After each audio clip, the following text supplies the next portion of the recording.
A'udzu billahi minasy syaithanir rajim. Bismillahirrahmanirrahim. Alhamdulillahi rabbil alamin. Wa bihi nasta'inu ala umurid dunya waddin. Wassalatu wassalamu ala asyrafil anbiya wal mursalin sayyidil insi wal jinni ajma'in, habibina wa syafi'ina wa qurrati a'yunina wa maulana Muhammadin wa ala alihi wa ashabihi wa azwajihi wa ahli baitihi wa dzurriyyatihi wa ansarihi wa atba'ihi ajma'in, amma ba'd. Allahumma rabbi shrah li sadri wa yassir li amri wahlul 'uqdatan min lisani yafqahu qawli. Rabbi zidni ilma warzuqni fahma. Subhanaka la ilma lana illa ma 'allamtana innaka antal alimul hakim. Allahumma arzuqna fahman nabiyyin wa hifdzal mursalin wa ilhamal malaikatil muqarrabin warzuqna ilmal yaqin. Allahumma ya Fattah ya Alim ya Razzaq ya Karim, iftah lana qulubana futuhal arifin waftah bainana wa baina qaumina bil haqqi wa anta khairul fatihin.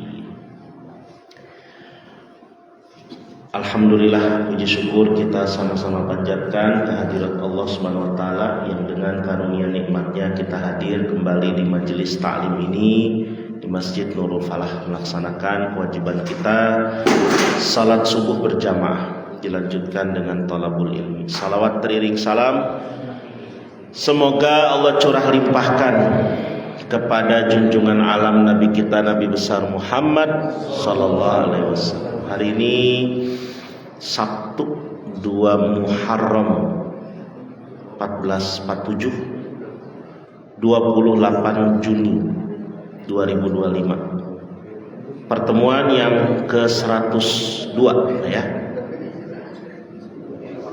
Tentang kita bahas hari ini tentang masjid ya, dan adab-adab masjid. Ramadannya 234 hari lagi, Idul Fitrinya 264 hari lagi, Idul Adhanya 332 hari lagi. Beberapa lingkup bahasan sekelumit tentang masjid dan keutamaannya. Kemudian adabnya ada banyak Pak ya. Ada adab sebelum, adab saat perjalanan, adab saat masuk, adab saat di dalam masjid, dan saat pulang dari masjid. Kita ingin menjaga adab-adab ini supaya kualitas ibadah kita ya lebih baik begitu ya. Beberapa maraji' yang saya pakai dalam kajian hari ini, kita lihat yang pertama, masjid dan keutamaannya. Masjid itu berakar kata sajad, dari kata sajada yasjudu sajdah, fi'il madhi mudhari'nya dan masdarnya adalah sajada yasjudu sajdah, yang berarti sujud. Sementara kata masjid itu sendiri merupakan isim makan. Isim makan itu kalau dalam ilmu shorof dia kata yang menunjukkan tempat ya, ada isim makan, ada isim zaman. Makan bukan makan dalam arti makan nasi Pak, makanun itu tempat. Ada satu lagi isim zamanun, itu waktu ya. Jadi masjidun itu bisa berarti tempat sujud, bisa berarti waktu sujud. Jadi secara bahasa masjidun artinya tempat sujud. Masjid ini adalah tempat paling mulia di muka bumi dan paling berkah. Menjaga, memuliakan dan memakmurkan masjid merupakan bentuk wujud dari keimanan kepada Allah Subhanahu wa taala. Semua yang terlibat dalam memuliakan masjid, insya Allah dia juga akan dimuliakan oleh Allah ya. Termasuk membentuk memuliakan masjid adalah menjaga adab-adabnya, baik sebelum, saat, dan setelah dari masjid. Beberapa hikmah memuliakan masjid sebagai wujud kebersihan jernih hati, mewujudkan keimanan dalam batin dengan perbuatan nyata. Jadi orang yang memakmurkan masjid, meramaikan masjid, berarti batinnya jernih insyaallah Pak. Mudah-mudahan kita termasuk ya orang-orang yang batinnya jernih, hatinya tuh bersih. Sementara ada orang yang mungkin punya kemampuan ke masjid, kemampuan untuk berangkat, tapi nggak ada kemauan. Ada yang punya kemauan tapi tidak punya kemampuan. Nah, kita dikasih modal dua-duanya Bapak Ibu. Mau dan mampu, alhamdulillah. Mau ke masjid, mampu sehat, alhamdulillah. Ada saudara-saudara kita yang mau tapi nggak mampu karena di rumahnya lagi sakit. Ya, dia lagi tidur, tidak bisa kemana-mana, sakit, nggak ada yang nganterin, nggak dikasih mampu. Tapi ada juga Pak, yang mampu tapi tidak mau. Ya, rumahnya tidak jauh dari masjid, tapi susah banget. Dan sekalinya ke masjid digotong berempat Pak. Culangung di hadapan imam Pak. Ya, kurang ajar dia Pak, ada di depan imam, tiduran lagi. Ta'udzubillah ya. Sekalinya ke masjid digotong berempat Pak. Untuk menggapai aneka fadilah dalam ibadah dengan menjaga adab-adab itu, kita ingin fadilahnya lebih banyak lagi.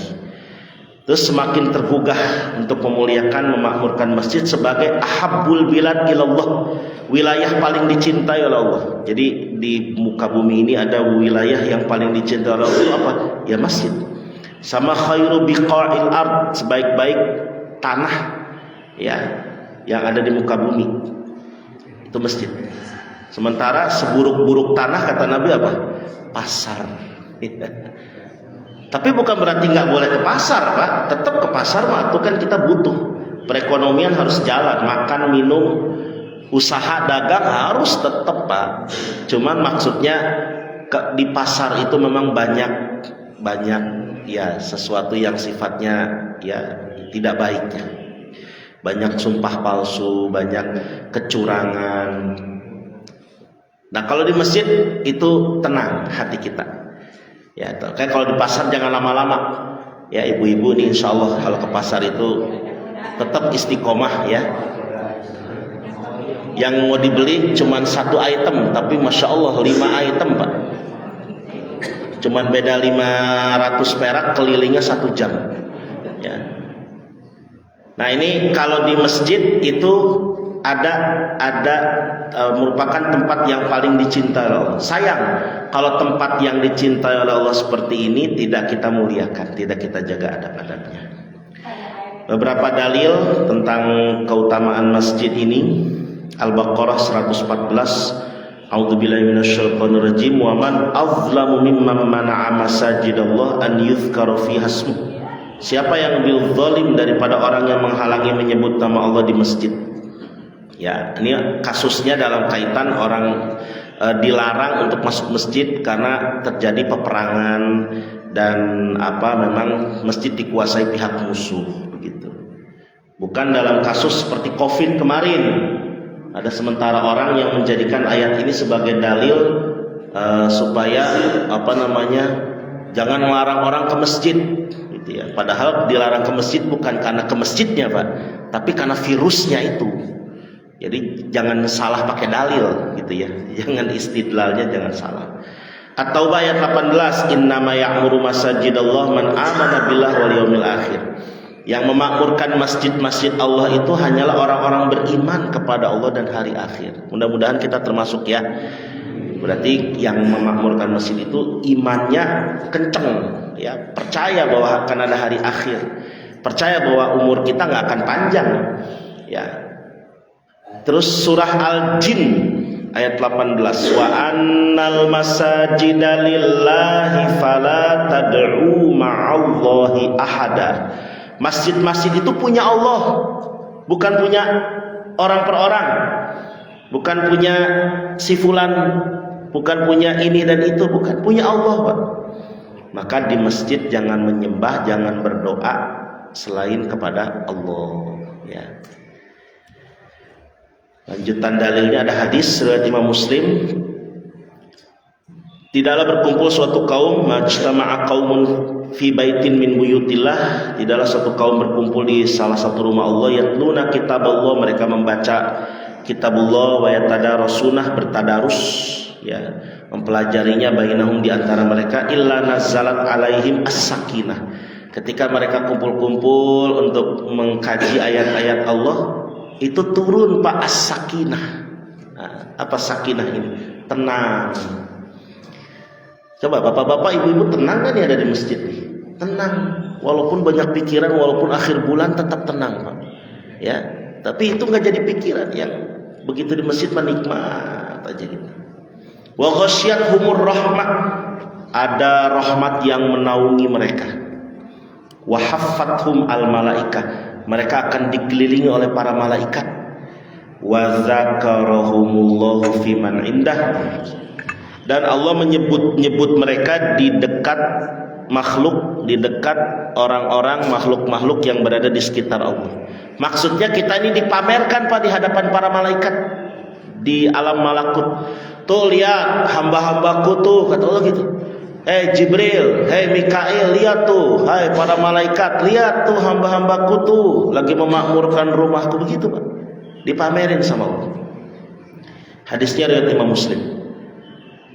Kemudian tadi seperti hadis yang sudah dikutip sedikit, ahabbul bilad ilallah masajiduha wa abghadul bilad ilallah aswaquha. Tempat yang paling dicintai Allah masjid. Tempat yang paling dibenci Allah pasar. Sekali lagi bukan berarti nggak boleh ke pasar. Ke pasar harus. Bukan berarti masjid diem nggak kerja nggak usaha. Salah itu Pak. Ada orang yang begitu mulu di masjid. Hayu muter tasbih terus di masjid. Terus pas ditanya sama Khalifah Umar, Dek, kamu nih nggak kerja? Enggak.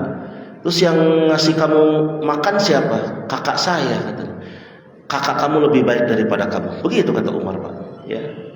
Artinya di situ seimbang aja. Dunianya ada, akhiratnya ada. Ya. Ke pasar tetap datang. Cuman kalau ke pasar baca doa, doanya tentu doa khusus. Minta kebaikan pasar dan dijauhkan dari keburukan pasar. Allahumma inni as'aluka khairaha wa khaira ma fiha wa a'udzubika min syarriha wa syarri ma fiha. Karena di pasar ada kebaikan, ada keburukan. Dan ada setan khusus Pak di pasar itu. Kalau di kitab Nasaihul Ibad itu nama setannya adalah Zalitun. Ya, bukan Zaitun, Zalitun. Itu setan khusus yang diam di pasar. Dan dia akan menggoda, membisiki, ayo Bu, beli lagi Bu, beli lagi Bu, itu enak tuh Bu, enak tuh Bu, ayo Bu, ayo gitu. Tergoda, jadi lapar mata. Duit 1 juta tuh habis saja Bu, udah langsung. Nah itu minta perlindungan. Nah kalau di masjid nggak ada Pak. Di masjid itu setan khusus masjid nggak ada, ya. Tapi setan itu ada di hati kita. Nah ini. Kita langsung kepada adab. Beberapa adab ya ke masjid. Ini adab sebelum pergi ke masjid. Kenakan pakaian terbaik yang merupakan zinatakum. Di Al-A'raf ayat 31 Allah mengatakan, ya Bani Adam khudzu zinatakum. Hai anak Adam, manusia, kenakanlah zinah. Zinah bukannya zina, beda tulisannya ya. Bukannya zina, kalau perbuatan hubungan di luar hubungan suami istri itu namanya az-zina. Kalau ini zinah dari kata zain, perhiasan. Kenakanlah pakaian yang terbaik. Pakaian terbaik itu nggak mesti harus bentuk modelnya melulu begitu, tidak. Tergantung daerah setempat. Mungkin pernah saya bahas dulu saat kita bahas menutup aurat ya. Jadi pakaian terbaik itu tergantung kepada urf wilayah setempat, tradisi setempat gimana. Untuk wilayah Timur Tengah Pak, mungkin daerah Arab Saudi itu gamis itu udah jadi populer. Gamis memang udah pakaian orang-orang Arab. Bahkan waktu saya ngurus paspor jemaah itu pas sebelum kepulangan ke tanah air kan setiap karom datang ke maktab, namanya kantornya urusan haji di sana itu. Ngecekin paspor jemaah setiap rombongan. Nah itu orang Arab itu Pak, di kantor aja pakai gamis, nggak pakai jas, pakai kemeja, enggak, gamis. Emang begitu cara mereka itu tradisinya. Ya. Nah, mungkin beda lagi dengan orang-orang Afrika. Ya. Orang-orang Afrika, Ghana, Mali, Chad gitu ya. Itu orang-orang itu kalau pakai baju itu mereka seperti karung goni. Ya, beberapa dan warnanya terang. Ya, orang Arab itu, orang Afrika itu. Beda lagi nanti halnya dengan orang Pakistan, Afghanistan, kemudian orang Bangladesh. Ya, pakainya pakai celana terus pakai gamisnya yang sepotong teh. Ya. Nah, ketika kita lari ke daerah Brunei dan Singapura, Malaysia, yaitu pakaiannya itu pakai celana, pakai sarung yang setengah. Kalau di Indonesia, nah ini buat bapak-bapak pakai peci. Pecinya peci songkok Pak sebenarnya. Ya, tradisinya tuh di Indonesia. Sorban, koko, sarung, BHS Pak. Ini BHS tuh Pak Haji tuh gak pakai itu. Masih tahu doang. Pecinya ukuran 10 ya. Masih tahu doang ya. Jadi itu begitu. Itu jadi jangan dibilang oh pakaian Indonesia ini nggak cocok kalau di harusnya pakai ini, enggak, tergantung wilayah.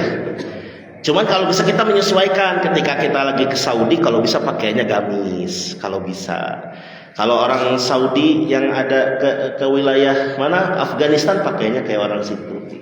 Walaupun itu nggak akan ada masalah. Yang penting kan nutup aurat. Yang penting pakaian terbaik. Dulu memang betul Pak. Dulu itu orang Arab nggak suka kalau ada orang Indonesia sholat ke Masjidil Haram pakai sarung, ya. Sarung-sarung kita kayak gini. Bagi yang kotak-kotak gitu, mereka tuh gak suka banget. Begitu ada seorang Arab, kebetulan kiai dia, ya, karena pakaian sederhana lah gitu ya. Dia datang sholat ke Masjidil Haram, sama orang Arab pakai gamis, dia orang Arabnya datang marahin.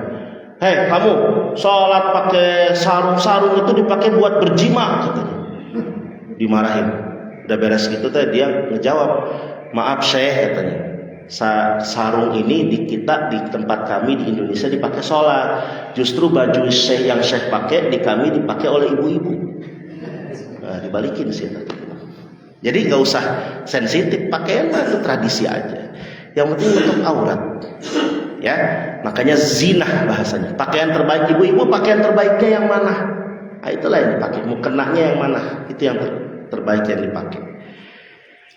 Kemudian pakai wewangian secukupnya, ya nggak usah berlebihan juga. Toharoh istinja wudhu dengan sempurna, dengan baik wudhunya sempurnakan, istinjanya jangan sampai masih ada sisa-sisa. Dan yang tidak kalah penting, pastikan niat di hati ikhlas karena Allah. Datang ke masjid bukan karena nggak enak sama ketua DKM sama pengurus DKM. Datang ke masjid bukan gak enak sama si fulan, si A, si B, si C, bukan. Atau pengen pamer, atau pengen kelihatan rajin, atau takut nanti di absen, enggak. Datang ke masjid karena Allah. Ya. Nah, kemudian ada perjalanan menuju masjid. Keluar rumah, baca doa. Bismillah, tawakkaltu 'ala Allah, la haula wala quwata illa billah. Ya. Itu jangan lupa Pak, ini perkara yang simpel sebenarnya ya, tapi kadang-kala suka dilupakan. Berjalan dengan sederhana, tidak tergesa-gesa, meskipun iqamah sudah dikumandangkan. Ini berdasarkan hadis riwayat Imam Bukhari dan Muslim dari Sayyidina Abu Hurairah. Ya, alaikum bis sakinah, fama adraktum fasallu wa ma fatakum fa'atimu, kata Nabi. Kalau kamu datang ke masjid, datangnya tenang aja, gak usah buru-buru. Masjid sudah qomat, ya, sudah kedengeran iqamatnya. Terus dia masih di jalan, Pak, lari, ya. Itu jangan, biasa aja. Loh, kalau ketinggalan gimana? Ya nggak apa-apa. Kalau ketinggalan tinggal sempurnakan. Kalau masih keburu kena ruku, alhamdulillah. Kalau rukunya udah lewat dari imam, sudah i'tidal, ya ikuti saja posisi mana yang imam lakukan. Nanti dia tinggal tambah 1 rakaat yang tertinggal itu. Simple. Daripada dia lari nyampe di masjid, Allahu Akbar. Jangan, tenang aja. Gitu. Nggak apa-apa masbuk juga, ya. Cuman upayakan besok-besok lebih awal berangkatnya ya. Jadi jangan karena sudah iqomat, Allahu Akbar, buru-buru lari.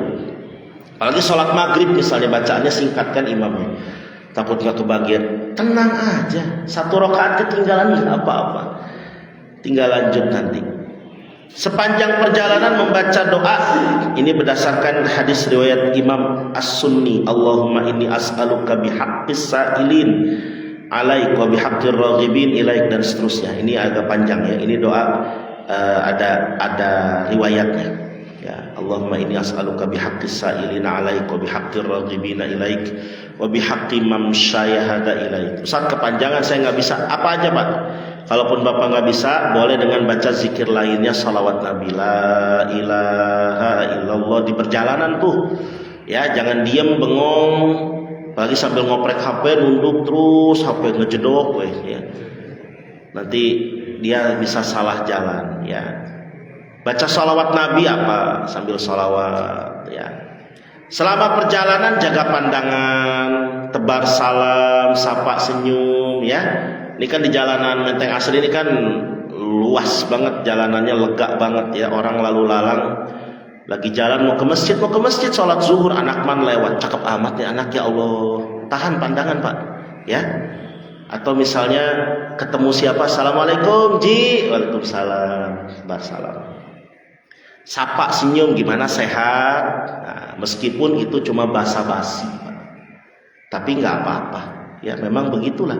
Ketika kita ketemu, bagusnya itu dilakukan, jaga pandangan. Itu ada perjalanan. Nah, saat kita masuk masjid, ini di masa modern tentu saja ya, menonaktifkan suara, matikan gawai, HP dinonaktifkan atau di silent, mode senyap, jangan ada suara. Seringkali ada yang lupa ya, mungkin ketika sedang sholat ya, kita lagi sujud, tiba-tiba kedengeran bila ingin melihat ikan, waduh, itu ada kolam ikan dalam kolam. Lagi sholat Pak, astagfirullah, matikan dulu, senyap. Ngeganggu Pak, walaupun memang itu cuma nada dering biasa, tapi kayaknya gimana gitu. Kita lagi sholat tuh yang lain akan terganggu. Dan pasti setelah sholat itu semua orang nengok nyari suaranya. Siapa sih? Gitu, masuk pada semua nengok semua. Udah kayak CCTV aja mah kepalanya, ngeliatin orang melulu. Mendahulukan melepas sendal kaki kiri kalau masuk masjid. Masuk masjid kaki kanan. Nah, gimana tuh? Ngelepas sendal kaki kiri, tapi masuk masjid kaki kanan. Jadi Bapak begitu masuk masjid, ya, sendal di tempat batas suci, sebelum batas suci, lepas dulu sendalnya Pak. Yang kiri dulu, jangan langsung masuk, injek sendal kirinya, tak. Baru setelah itu kaki kanan keluar dari sendal, langsung masuk ke dalam batas suci masjid. Tak. Nah, gitu. Ya, jadi begitu caranya. Berdoa saat masuk masjid, bismillah wassalamun ala rasulillah wa ala malaikatillah, Allahumma ftah lana abwaaba rahmatik, yang sering kita baca yang bagian itunya ya. Walaupun boleh tadi pakai bismillah, ini di kitab Nasaihul Ibad dijelaskan seperti ini. Bismillah wassalamun ala rasulillah wa ala malaikatillah, Allahumma ftah lana abwaaba rahmatik birahmatika innaka antal wahhab. Ya, minimal Allahumma ftah lana abwaaba rahmatik, ya Allah bukakanlah bagi kami pintu-pintu rahmatmu. Kenapa? Karena di masjid ada rahmat, banyak pahalanya ya. Mengucapkan salam kepada ahli masjid, atau jika tidak didapati siapapun, ucapkan assalamu alaina wa ala ibadillahis sholihin. Masuk masjid, ada orang, ada siapa, teman kita, tetangga kita lagi sholat, lagi duduk zikir, assalamualaikum, tanya salam. Kalau nggak ada, Bapak pertama masuk masjid, assalamu alaina wa ala ibadillahis sholihin. Karena di masjid ada orang solehnya Pak, yang tidak kasat mata, ada itu ya, dia boleh jadi sedang ibadah. Jadi mereka yang tidak kasat mata tuh makhluk goib seperti jin tuh ikut sholat ya. Mereka melaksanakan itu, kita mengucapkan itu. Assalamu alayna wa ala ibadillahis shalihin. Lalu mengucapkan 2 kalimat syahadat. Kenapa baca syahadat? Karena khawatir di luar masjid, sebelum masuk masjid, akidah kita, hati kita sempat goyah. Takutnya di luar masjid pernah ada sedikit gangguan kepada akidah kita. Mungkin salah ucap, ada goresan hati yang keliru sehingga akidah kita rusak. Masuk masjid syahadat, asyhadu an la ilaha illallah wa asyhadu anna muhammadar rasulullah. Lalu jangan lupa niat iktikaf. Begitu sampai masjid, nawaitu an a'takifa fi hadzal masjid madumtu fi sunnatan lillahi ta'ala. Niat. Ustaz, saya kan di masjid cuma sebentar, cuman datang istilahnya sholat fardu doang, sholat sunat sebentar, paling cuma 10 menitan Ustaz, terus langsung pulang lagi karena pengen buru-buru.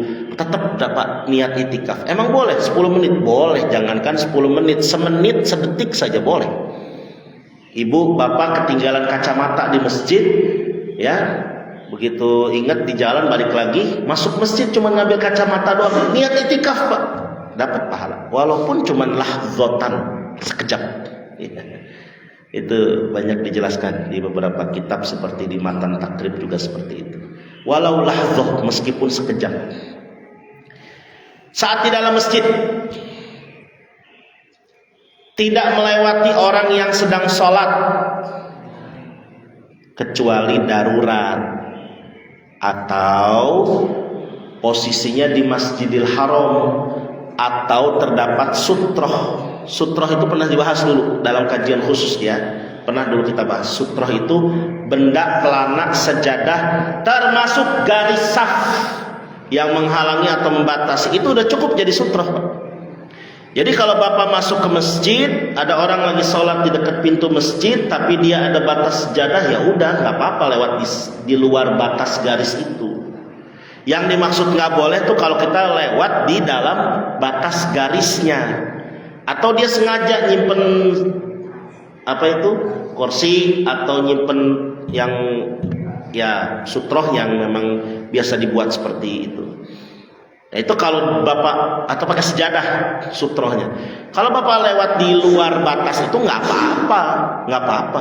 Yang nggak boleh di dalamnya, kecuali di Masjidil Haram. Ya tentu Bapak yang pernah haji dan umroh tahu kan, kayak gimana di Masjidil Haram tuh ribetnya. Ya, kalau nggak lewat situ nggak ada jalan lagi, jadi terpaksa lewat situ. Tapi kalau kita berada di masjid kita, dia ada garis sejadah, ada sejadah yang dia simpen, ada kursi yang dia simpen, atau tas, atau jaket, atau apapun, itu jangan langgar batasan itu. Kecuali kalau masjidnya polos karpetnya, teng gitu. Nah, kalau polos begitu agak susah, ya. Dia batasannya sampai mana? Maka sekali lagi bagus sekali jika disimpan sesuatu sebagai tanda batasan sujudnya. Apakah pulpen atau HP, ya, atau apapun untuk batasan supaya orang tahu kalau dia mau lewat, dia bisa lewat di luar batas itu. Sekali lagi, kalau dengan garis ini sudah dianggap cukup, dengan garis-garis saf ini sudah dianggap cukup, ya. Tidak duduk sebelum sholat 2 rakaat tahiyat masjid. Imam riwayat hadis riwayat Imam Bukhari, Imam Muslim dari Sayyidina Abu Qatadah radhiyallahu anhu. Saat pas nyampe masjid tinggal 2 menit lagi, keburu lah 2 rakaat, keburu. Tapi mana sholat tahiyat masjid atau qobliyah? Ulama beda pendapat, Pak. Ada pendapat yang bilang boleh digabung qobliyah dan tahiyat masjid, tapi ada yang bilang tidak bisa digabung. Pilihannya apa? Lebih baik kita ambil qobliyah saja. Kenapa? Dengan melaksanakan qobliyah berarti kita sudah otomatis tidak duduk sebelum sholat 2 rakaat, gitu ya. Jadi silahkan kalau memang 2 menit lagi keburu, tapi dengan singkat ya. Tapi kalau waktunya tinggal 1 menit lagi nggak akan keburu, mau sholat apa? Udah gitu di depan lagi, ya. Kalau udah 1 menit lagi diem aja, angkat tangan ngedoa, pakai ngapain zikir gitu ya. Kalau waktunya masih longgar 6 menit, wah cukup 2 rakaat cukup ya. Jadi intinya mah jangan duduk sebelum sholat. Kalau memang nggak keburu, diri saja, nunggu sampai iqamat. Berupaya berlomba-lomba mendapatkan saf awal. Nih saf-saf awal, saf depan ini. Berlomba nih. Kata Nabi apa? Kalaulah umatku tahu apa yang ada di dalam saf awal, niscaya mereka akan berebut, memperebutkannya sekalipun harus diundi. Berapa orang Ustaz yang di saf di depan ini kira-kira kalau total? 20? 25 kan kalau rapat ya. 25 jemaah Nurul Falah ada berapa? Masya Allah, ratusan. Ya mungkin 100, 200. Itu 25 orang harus diundi. Ustaz Rosadi harus bikin undiannya dulu. Pak, ambil Pak, ininya Pak, ambil. Cut, yang dapat warna merah di depan gitu. Itu kalau tahu. Sayangnya banyak yang nggak tahu dan memang tidak dikasih tahu oleh Allah. Goib, pahalanya tuh goib. Dan banyak yang tidak mau tahu. Akhirnya begitu orang sudah ada saf kosong, enggak Pak di depan, enggak kamu aja, kamu. Saya pengen duluan, saya pengen buru-buru, kamu aja. Kamu kan lebih senior. Pak dorong ya. Coba kalau bisa didapatkan itu ya. Cuman jangan ngerebut hak orang. Kalau memang sudah ada orang di situ jangan direbut, biarin aja. Simak dengan seksama azan dan iqamah yang dikumandangkan, jawab dan doa setelahnya. Jadi kalau azan sedang dikumandangkan, kalau bisa meminimalisir ngobrol ya. Kalau lagi ada azan teh, semua orang lagi azan diajak ngobrol orang Pak ya. Ya kalau sekedar salaman sehat udah diem ya, dengerin azan. Ini mah ngobrol, besok arisan gimana, jadi nggak? Oh, di mana tempatnya? Kedai Fatimah, nggak enak, mendingan di sana aja, di Saung Kuring aja. Ya udahlah kalau nggak ada duit mah Saung Aing lah cina gitu ya. Jadi ngobrol Pak, orang lagi azan, nggak usah ngobrol lagi azan, diem dengerin, jawab setiap kalimatnya. Dalam kitab apa itu Irsyadul Ibad kalau tidak salah ya, ada sedikit ancaman buat orang yang tidak menjawab azan padahal mampu dia menjawabnya. Dikhawatirkan kalau menjadi kebiasaan tidak menjawab azan, dikhawatirkan meninggalnya su'ul khotimah ya. Ngeri juga ya. Ya minimal kita diem deh ya, jangan sampai tidak menyimak gitu. Lalu ngedoa setelahnya ya. Perbanyak sholat sunat, perbanyak tilawah, zikir, salawat serta tarhim menjelang subuh sebagai pengingat. Jadi salawat tarhim itu yang sering kita dengar di masjid ini, di masjid lain juga ada. Itu teh pengingat. Bagus gak Pak adanya begitu? Bagus, ngingetin. Hei, 10 menit lagi adzan subuh, 10 menit lagi waktu adzan, cepat-cepat siap-siap ke masjid. Kalau udah kedengaran assalatu wassalamu alaik, udah 10 menit lagi tuh. Buru-buru harus sudah ke air ya. Kalau memang masih santai-santai udah enak gitu. Kalau ada tarhim, kalau di kampung-kampung masih banyak tarhimnya macam-macam bacaannya. Tarhim bukan tahrim. Awas jangan salah ngucap nih. Tarhim, masih ada yang bilang tuh di masjid udah tahrim, enak aja. Tahrim itu artinya mengharamkan orang. Kalau tarhim mengucapkan kalimat ya arhamar rahimin, irhamna gitu. Biasanya di kampung masih suka begitu. Cuman sayangnya yang mengumandangkan kebanyakan aki-aki. Ya arhamar rahimin, irhamna. Karena dia udah copot giginya juga dia ngucapinnya udah nggak enak gitu ya. Pas waktu Ramadan, ayo wargi sadaya, waos kantun tilu, cenah. Maksudnya wakos tabuh tilu. Ini mau waos kantun tilu. Paur, maksudnya mah sahur ya. Kesian Pak itu, ya harus anak muda lah ya. Ya jadi tarhim tuh nggak ada masalah, pengingat saja, pengingat. Tapi di Masjidil Haram Masjid Nabawi nggak pakai tarhim. Lagi-lagi dalam hal ini yang berlakunya urf, tradisi, dan al urf tradisi itu al-adah muhakkamah kaidah fikihnya. Jadi adat istiadat itu bisa jadi hukum selagi tidak bertentangan dengan syariat. Kenapa tidak? Beda Saudi, Masjidil Haram, Masjid Nabawi mah orang tuh begitu di sana itu Pak semangat ke masjidnya. Bahkan di sana kan ada adzan pertama ya. Kalau di kita kalau ada adzan pertama orang akan pahili. Begitu Allahu Akbar Allahu Akbar, jam 3:30 geus azan, langsung rame masjid Pak. Ya, giliran azan yang benar nggak rame dia. Makanya di kita cukup pakai tarhim saja, diingatkan ya. Terus melakukan sholat sunat di tempat berbeda-beda di dalam masjid. Kenapa? Untuk memuliakan setiap jengkal tanah di masjid. Kalau bisa, bedakan antara posisi sholat fardu kita dengan sholat sunat. Tadi sholat fardu di depan, kejar saf-saf awal. Saf awal nggak bisa, saf kedua nggak dapet, saf ketiga. Pokoknya awal-awal. Tapi kalau sholat sunat bedakan. Bapak udah nyetok tempat di depan, misalnya untuk sholat fardu di depan. Sholat sunat di saf kedua Pak, kalau bisa. Kalau bisa lagi di belakang, di ujung. Sholat ba'diyah, cari titik yang belum pernah diinjak oleh Bapak di masjid, di situ. Itu dijelaskan dalam kitab Al-Mizanul Kubro oleh Imam Asy-Sya'rani. Itu fadilahnya luar biasa. Semakin banyak kita menjadikan tanah itu sebagai saksi. Kalau Bapak sholat melulu di situ aja seumur-umur, ya saksinya itu doang. Tapi kalau Bapak sholat wajib di depan, sholat sunat di sini, di sana, ba'diyah di sana, cari, ya. Kalau takut Bapak keburu diambil orang, simpen aja sejadah Bapak di depan dulu. Stop. Sudah di booking, gitu ya. Sudah di booking, udah nggak boleh. Bapak silakan sholat sunat tempat mana aja. Ya. Jadi artinya apa? Supaya banyak saksi.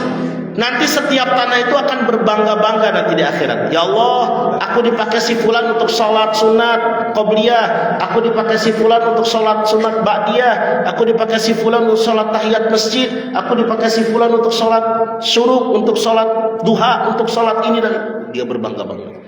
Makanya jangan satu tempat injek. Bagian mana yang paling sering diinjek? Ya tentu yang depan-depan ini Pak. Ya itu yang paling berbangga sekali. Yang paling kesian yang belakang-belakang itu. Kalau bisa sholat sunat di belakang-belakang, ya, supaya ada saksinya banyak, begitu. Mengikuti zikir, wirid, doa jemaah bersama imam sampai akhir. Kalau imamnya bacaan zikirnya jahar, ikut sampai beres, ya. Ustadz saya punya zikir sendiri, ya mangga setelah itu dia zikir sendiri. Jadi tetap yang barang-barangnya ada, yang masing-masingnya ada. Lanjutan, tidak berbicara dengan pembicaraan dunia, kurangi ngobrol di luar urusan ibadah, kurangi deh. Ya kalau sekedar gimana kabar, alhamdulillah sehat, udah cukup. Ya gimana anak, alhamdulillah, nah, udah. Katanya ngomong-ngomong istri mau nambah ya, nah lanjut, panjang itu urusannya Pak, itu panjang itu urusannya kalau gitu, kurangi itu. Tidak beramal dengan amalan dunia kecuali akad nikah. Nah, jangan beramal urusan dunia di masjid. Tapi kalau akad nikah boleh Pak, sangat dianjurkan bahkan. Ya, Nabi sendiri menyatakan kalau akad nikah itu jadikan di masjid, adakan di masjid. Tapi resepsi mah di tempat lain. Ya misalnya di gedung, ya kayak kita kan ini lengkap di Masjid Nurul Falah kan. Akad di Masjid Nurul Falah, resepsi di Mes Bali Transit. Ya, sangat bagus sekali gitu. Jadi itu supaya kita mendapatkan kebarokahan. Tentu saja, tapi meskipun akad di masjid, jaga juga adabnya. Kadang-kala akad di masjid pengantinnya nggak pakai kerudung, pengantinnya cuma pakai baju yang segini tuh apa kemana-mana. Repot itu, repot buat orang-orang yang hadir di situ nanti akan, ya, apalagi banyak yang masuk masjid tidak menjaga adab. Nah, tidak berbisnis, melakukan transaksi perekonomian. Ya, bahkan ada hadisnya riwayat Imam An-Nasai dan Imam At-Tirmidzi, kita harus dianjurkan mendoakan orang yang berbisnis di dalam masjid. Kalau kita lihat orang yang bertransaksi di dalam masjid, boleh kita doain Pak. Doainnya gimana? La arbahallahu tijarataka. Semoga Allah tidak memberi keuntungan perdaganganmu. Masya Allah. Serem ya. Ini hadisnya ada. Perintah Nabi. Kalau ada yang bisnis di masjid nih, ya, itu doain. Tapi nggak usah di depan orangnya, Pak. Ada 2 orang nih di masjid ini lagi transaksi apa. Terus Bapak bilang, La arbahallahu tijaratak. Wah, gayanya kayak cukup dari belakang. Tapi kalau enggak juga nggak apa-apa, ya, dianjurankan. Tapi paling ingetin, Kang, kalau mau bisnis di luar saja ya. Nah, gitu ya. Tidak mengumumkan benda hilang. Sama ini juga, Pak, ada anjuran perintahnya. Doain orang yang mengumumin benda hilang di masjid. Hadis riwayat Imam Nasai, Imam Tirmidzi. La raddallahu alaika dhallatak. Semoga Allah tidak mengembalikan barang hilangmu. Jadi ngumumin barang hilang juga jangan. Ya, kalau mengumumkan benda yang ketemu, nanti hubungi DKM masih boleh. Tapi itu tidak masalah. Yang nggak boleh itu ngumumin benda hilang. Ya, Assalamualaikum warahmatullahi wabarakatuh, para jemaah sekalian. Apakah ada yang melihat dompet warna coklat? Nah, nggak usah. Kalau mau nyari nggak usah diumumin. Tanya sama petugas masjid gitu. Insya Allah petugas masjid mah ayo disimpan biasanya. Ya. Payung saya ketinggalan, pasti Pak. Kalau di Nurul Falah payung ketinggalan, tanya Ustadz Rosadi. Nggak usah diumumin di speaker. Ya. Tidak berdebat, tidak teriak-teriak maki-maki orang di masjid, orang dimarah-marahin di masjid. Kalaupun memang salah, bukan tempatnya. Ajak ngobrol baik-baik aja. Ya, apalagi sambil mencari dukungan orang lain. Bener gak? Wah, itu ya. Nah, itu nggak pantas ya. Itu namanya mempermalukan orang lain. Kalau mau diskusi begitu di luar, ya, di luar di tempat khusus supaya enak. Sambil ngopi lebih enak lagi, Pak. Ya, supaya tidak ada ketegangan. Di masjid jangan deh, jangan ada debat. Saling menasehati dengan santun, jaga perasaan orang. Kalau memang ada orang salah, ditegurnya baik-baik. Kamu kok begini sholatnya? Nah, ajak 4 mata aja. Lagi-lagi 4 mata ngobrolnya. Pak, sini deh. Punten, saya pengen ngobrol. Kenapa, Pak? Tadi saya perhatikan Bapak kok sholatnya begini ya. Apa saya yang salah paham atau gimana? Oh enggak, Pak. Ini saya jadi sholatnya lagi begini. Nah, kan bisa jelas. Ada klarifikasi. Tapi kalau dia, orang-orang, tuh lihat, dia sholatnya begini. Tuh, sini, lihat. Itu namanya mempermalukan orang lain. Gak boleh kayak gitu. Jaga perasaan orang. Ya, misalnya ada yang sholat setelah sholat asar. Setelah sholat asar ada yang sholat. Kalau kayak gitu Bapak jangan langsung rame. Itu sholat apa? Sholat apa? Itu sholat. Emang ada tuh sholat setelah asar? Itu gimana itu? Ngajinya di mana? Gayanya kayak yang orang paling pinter aja. Beres sholat tanya tuh sama orang itu, Pak. Punten Pak, Bapak tadi sholat apa? Oh maaf Pak, saya sholat qodho. Nah lu kan ternyata qodho. Kalau qodho kan boleh Pak. Jadi jangan sembarangan nyalahin orang, ya.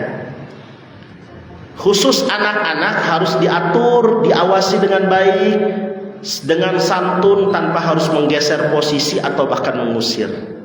Memang ada beberapa yang mengatakan kalau memang anak itu masih kecil ya, seperti belum disunat, baiknya diposisikan di tempat yang tidak memisahkan antara orang dewasa. Tapi tetap anak itu kalau sudah di tempat itu nggak usah digeser. Itu kan hanya keutamaan saf. Dan merapatkan saf itu bagiannya adalah bagian min tamamis sholat, dari kesempurnaan sholat. Walaupun ada riwayat lain min iqomatis sholat, termasuk mendirikan sholat. Tapi tetap tidak usah digeser. Anak sudah puguh duduk di situ, diam di situ. Bapaknya ada lagi di sampingnya Pak. Gak usah digeser. Kamu di belakang, tarik. Dia ngisi di situ. Jangan. Kecuali kalau belum boleh diposisikan, Dek. Ada di sini ya, di belakang ya posisinya, diatur dengan baik. Jangan diusir Pak. Nanti yang ngurus masjid 50 tahun mendatang mereka. Nanti sekarang kan kita di tahun berapa nih? 1447. Nyampe gak kira-kira umur bapak-bapak ibu sekalian ke 1500 Hijriah? Berapa tahun lagi tuh? 53 tahun lagi. Masih araya keneh tuh ya. Hah? Saya mah ada keneh pakainya pede amat ya. 1.500 bapak ibu masih ada nggak ini? Nah nanti siapa yang berusin? Ya itu bocil-bocil yang suka lari-larian di masjid. Itu. Cuman paling diatur supaya nggak ngeganggu. Namanya anak-anak pak. Namanya anak-anak tuh di saf belakang digabungin sama temennya. Senggol kanan, senggol kiri. Kita lagi sholat nih, dia lari-larian. Kan gak ada yang berani negor. Kalau lagi sholat siapa yang mau ngebatalin sholatnya? Lari. Ada bapak-bapak masbuk datang, paling ditegur. Diam lagi dia. Si bapak itu udah takbiratul ihram, hoyu lari lagi. Sampai ada yang nangis, nangis. Sampai beres sholat. Anehnya, begitu imam udah salam, assalamualaikum warahmatullahi, assalamualaikum warahmatullahi, berbet hilang itu anak-anak. Tuh. Dulu juga kita begitu pak. Waktu kecil begitu, cuman nggak ingat. Begitu, udah biarin, doain aja, atur aja dengan baik-baik, nggak usah diusir. Ya, tapi orang tuanya kalau bisa ikut hadir tuh biasanya yang begitu bapaknya nggak ikut sholat, bapaknya nggak ikut sholat ke masjid, anaknya aja. Ya, bapaknya dampingi, makanya tadi boleh di samping bapaknya supaya dia tenang. Adab saat pulang dari masjid. Balik ke arah kanan saat bangkit dari posisi duduk setelah sholat. Jadi kalau beres sholat, nih beres zikir, bapak baliknya itu balik kanan badannya, walaupun pintunya ada di sebelah kiri. Jadi balik kanan dulu. Misalnya, ya ini kan kita nih yang banyakkan orang Pak Jaki, Pak Usman orang Balitro, enaknya kan langsung belok kiri aja, balik kiri, gitu. Cuman bagusnya muter dulu kanan, kanan langsung ke kiri. Itu sunnahnya begitu. Jadi bangkit, belok kanan, kita ambil jalan ke kiri. Ya, itu bagusnya seperti itu. Membaca doa kafaratul majlis, khawatir di masjid kita melakukan dosa kesalahan. Mengucapkan salam, ya. Lalu doa dengan doa keluar masjid. Bismillah wassalamun ala rasulillah wa ala malaikatillah Allahumma ftah lana abwaba fadlik. Kalau keluar masjid, Allahumma ftah lana abwaba fadlik, ya Allah bukakan bagi kami pintu-pintu karunia. Kalau di masjid pintu rahmat, kalau keluar masjid pintu karunia. Karena rizki apa semuanya, usaha, keuntungan dagang ada di luar sana. Mendahulukan kaki kiri saat keluar masjid, tapi pakai sendal kaki kanan dulu. Nah ini sama kayak tadi. Kalau tadi masuk masjid kaki kirinya lepas dulu sendalnya, injak kaki kiri, sendal kiri, lalu kaki kanan masuk. Kalau ini keluar dari masjid kaki kiri keluar, injak sendal kiri, gitu. Ya, injak sendalnya, kaki kanan keluar, gitu. Ya. Jadi supaya dapat sunnah dua-duanya. Pulang lewat jalur yang berbeda. Ini mirip dengan semua sholat id ya. Sama pak. Mau sholat bukan idul fitri, idul adha saja. Setiap beres sholat 5 waktu juga kalau bisa jalurnya beda. Kalau ada jalurnya. Kalau kayak orang Balitro sini enak nih ya. Dari sebelah kanan berangkat, pulang dari sebelah sana gitu. Atau ada berangkat dari sini, pulang dari sebelah sini. Ya. Mungkin kalau yang dari blok B ya, bisa dari yang ada Batu situ pas berangkat, pulang dari sana Indomaret pak.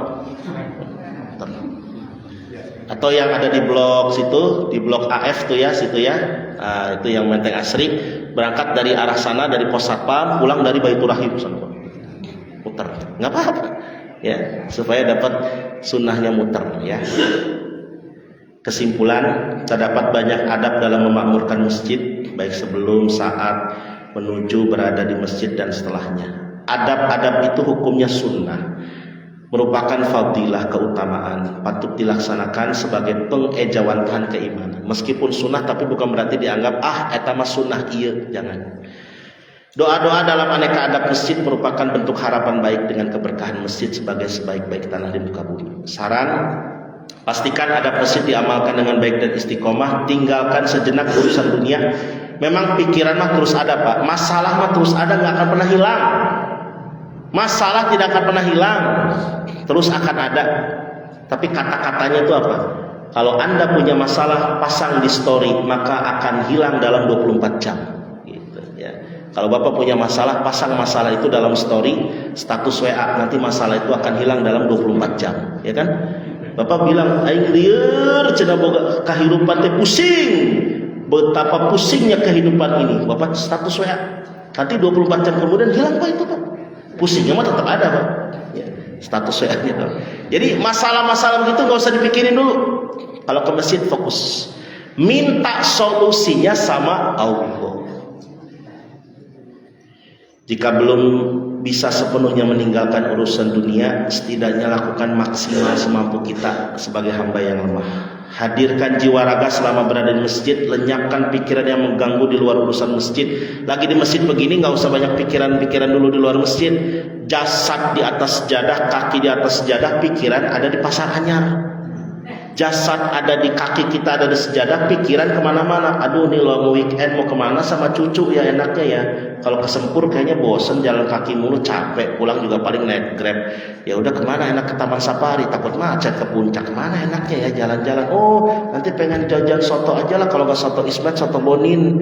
Nah, terus cerita ke sini, pikiran kemana-mana Pak. Hilangkan. Jaga kemuliaan, kesucian, kebersihan, keberkahan masjid agar Allah menjaga dan memuliakan kita. Ya, jadi ini rumah Allah, mari sama-sama kita jaga. Syukran katsiran, hatur nuhun. Insyaallah nanti bahasan-bahasan lanjutan masih banyak ya. Insyaallah nanti kita bahas di pertemuan yang akan datang. Silakan. Sebelum ditutup mungkin ada yang mau dikemukakan. Mangga Bu. Assalamualaikum warahmatullahi wabarakatuh.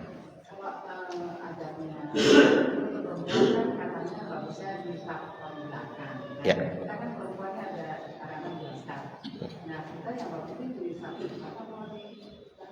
Iya bagus. Jadi Bu, yang dimaksud perempuan itu di saf belakang itu, ya itu yang dimaksud adalah khairus sufufin nisa, sebaik-baik saf perempuan. Maksudnya adalah setelah saf laki-laki, ya itu adalah saf anak laki-laki.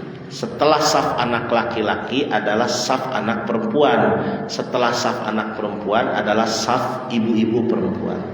Tapi ketika itu tidak ada anak-anak perempuannya juga, apakah berarti ibu-ibu di saf yang belakang depan ini belakang, tapi bagian depannya itu tidak disebut saf belakang? Tidak, ibu tetap disebut saf belakang juga.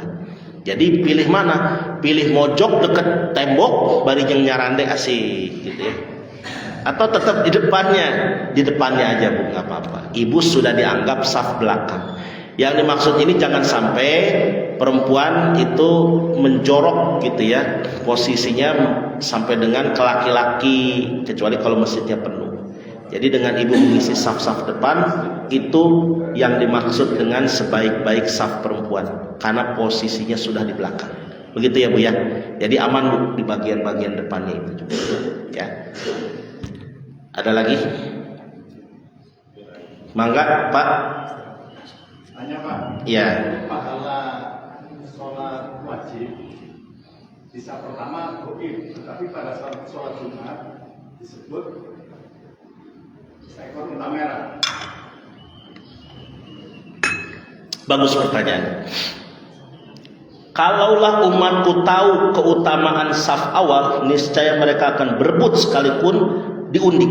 Itu bahasa Nabi. Kalaulah umatku tahu, berarti nggak dikasih tahu. Itu yang maksud goib. Jadi segede apa pahalanya? Gede banget Pak. Nah cuman sebesar apa nggak tahu. Karena nggak tahu, banyak orang yang cuek. Saf kedua aja lah, saf ketiga aja biar gampang pulang. Apa hubungannya dengan Jumat tadi? Kalau Jumat beda, bukan masalah saf. Kalau Jumat dalam masalah datang ke masjidnya lebih awal, lebih awal, ya, supaya tadi bisa dapat saf awal. Nah itu dibocorin kalau itu sama Nabi. Apa bahasanya? Siapa yang datang ke masjid sholat Jumat, datang ke sholat Jumat pada jam pertama as-sa'ah al-ula. Nah itu dapat apa? Oh seperti sedekah, seperti kurban unta. Masya Allah, unta tuh mahal. Kira-kira jam pertama jam berapa? Ya kisaran jam 10-an Pak. Jam 10-an itu 10 itu dapat unta. Wah, Ustaz Rosadi juga belum rapi, masih pakai kaos ya.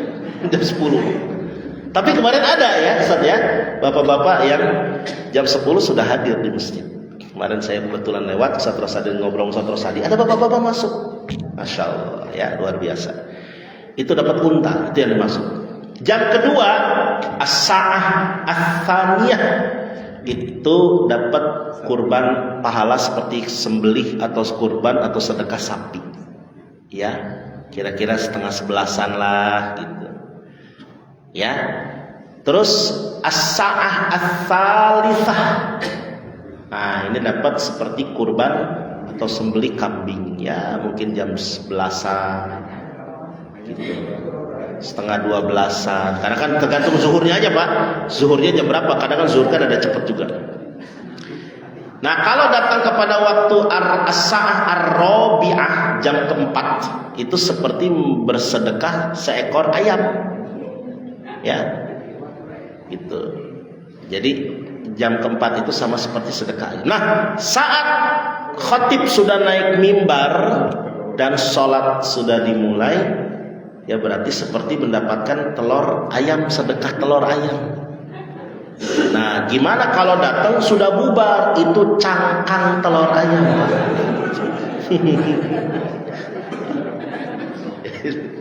Jadi itu yang dimaksud Pak ya. Itu yang dimaksud kalau yang saf awal ghaib memang.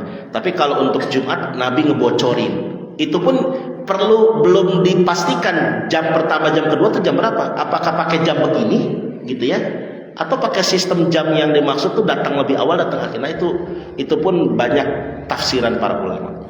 Ya kalau saya tadi hanya memperkirakan pakai jam ini aja. Ya kira-kira jam 10 tuh model-modelnya udah keren Pak. Kalau sudah jam 10 sudah datang. Tapi kalau di Masjidil Haram nggak bisa. Jam 10 udah telat.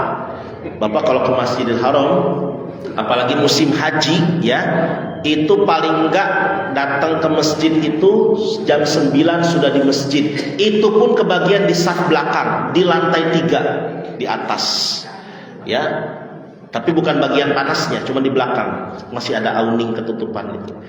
Kalau datang jam 10, nah udah di luar di pelataran. Gitu. Ya, makanya kalau bisa ke Masjidil Haram itu jam 7:30 sudah ada di masjid. Cuman yang paling sulit apa? Jam 7:30 itu nahan tipis. Nah itu yang repotnya. Begitu Pak ya. Ada lagi Pak Haji Munawar? Pak Ustaz, definisi masjidnya seperti apa Pak Ustaz? Karena kan kalau di dalam masjid kan ada larangan tadi. Apakah yang di sini ini yang termasuk yang di samping atau di halaman itu termasuk masjid? Iya. Sebenarnya kaitannya dengan saya ngobrol tadi Pak. Iya. Karena kita kelihatannya sudah masih banyak ngobrol di dalam. Iya. Jadi dalam hal batasan yang dimaksud masjid yang perlu dijaga adab-adabnya itu di mana?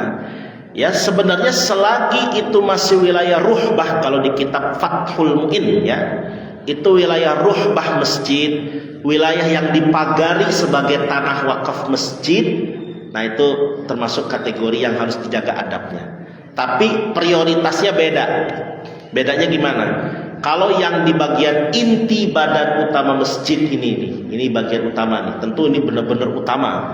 Area bangunan tembok ini nih menjadi bagian yang nggak boleh dilanggar sama sekali, bagian-bagian yang tadi sudah disebutkan.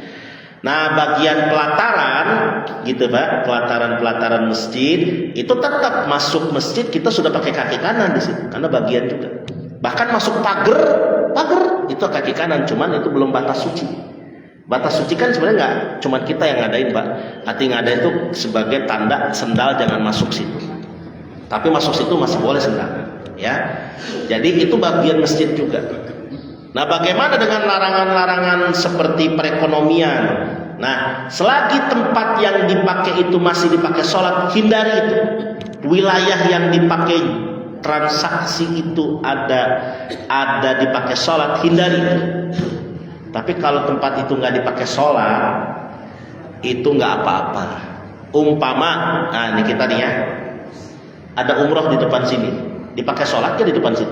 Enggak, itu mah di depan, ya. Jadi tidak ada masalah. Toilet, kalau mau transaksi, Ustadz Rosadi nyuruh, Papa maaf kalau mau dagang di toilet aja sana. Nah, nggak apa-apa kalau toilet Pak, gitu. Ya, nah, makanya kayak marbot mart itu di luar situ, itu di luar batas pagar, itu aman. Jadi lebih aman memang ambil di luar batas pagar yang memang tidak ada, tidak dipakai sholat dan bukan tanah wakaf untuk masjid. Batasannya pagar itu. Nah, paling utamanya di bangunan ini. Jadi kalau kayak tadi ngobrol dunia Ustadz di sini, ini nggak boleh, jangan. Walaupun nggak sampai haram, tapi kalau makan gorengan kita malam Jumat ya, yasinan bukan yasin Pak, yasinan malam Jumat di situ. Atau kadang-kadang suka ada bubur nasional ya, Satrosadi. Nah itu gimana? Itu kan perkara yang sifatnya mubah, bukan dunia dalam arti dunia bisnis. Kita duduk di situ makan-makan, silaturahmi masih bagian dari ibadah kita untuk silaturahminya dapat. Ya, jadi nggak ada masalah.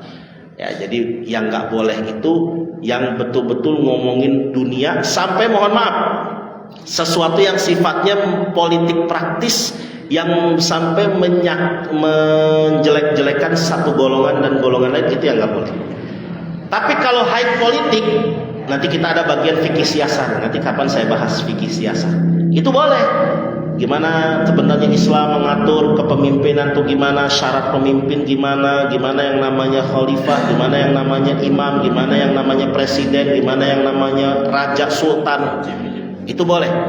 Tapi kalau sudah menjurus kepada si A begini, si A begitu, si A lebih baik, si ini lebih buruk, nah itu politik praktis, itu nggak boleh di masjid, ya nggak boleh. Termasuk kampanye, ya itu yang bangunan utama sini, termasuk juga bagian luar. Intinya selagi masih dipakai sholat, jaga adab-adab itu. Tapi bagian yang tidak dipakai sholat boleh, ya kita untuk gunakan. Satu lagi Pak Ustaz. Ya. Ini Pak, kalau nggak salah, kalau berangkat ke masjid itu apa nih? Qobliyah itu lebih diutamakan kalau dari rumah, di rumah Pak ya. Iya. Dan wudunya enggak diutamakan di rumah. Iya. Jadi Pak, yang dimaksud lebih kita dari rumah itu sudah qobliyah, itu sebenarnya berdasarkan kepada amaliyah Nabi. Nabi itu qobliyah itu di rumah, wudu di rumah. Tapi jangan salah, rumah Nabi nempel sama masjid. Rumah Bapak di blok Akiu, ya. Atau di komplek Gizi, sholat sunat di rumah, wudu di rumah. Memang wudu mah di rumah ya. Sholat sunat di rumah, jalan kaki dari sana ke sini, masya Allah. Nyampe sini, Ustadz Najib udah lagi wirid Pak. Jadi maksudnya di situ, kalau memang jaraknya dekat, mungkin kalau kayak Bali Truk masih bisa. Pak Usman masih bisa nih. Pak Usman masih bisa sholat sunat qobliyah di rumah ya. Tapi nanti begitu nyampe masjid, tahiyat masjid di masjid gitu, ya.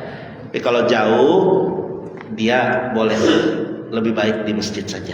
Lebih baik di masjid saja. Jadi itu pilihan Pak. Sebenarnya kalimat sholat qobliyah di rumah itu supaya rumah itu jangan jadi kuburan. Ada hadis yang Nabi katakan, jangan jadikan rumahmu sebagai kuburan. Ya, kenapa? Karena rumah itu keeng itu mencekam, tidak pernah dipakai sholat. Orangnya bener ke masjid mulu, tapi nggak pernah di rumah sholat sunat apapun. Nah itu yang dimaksud.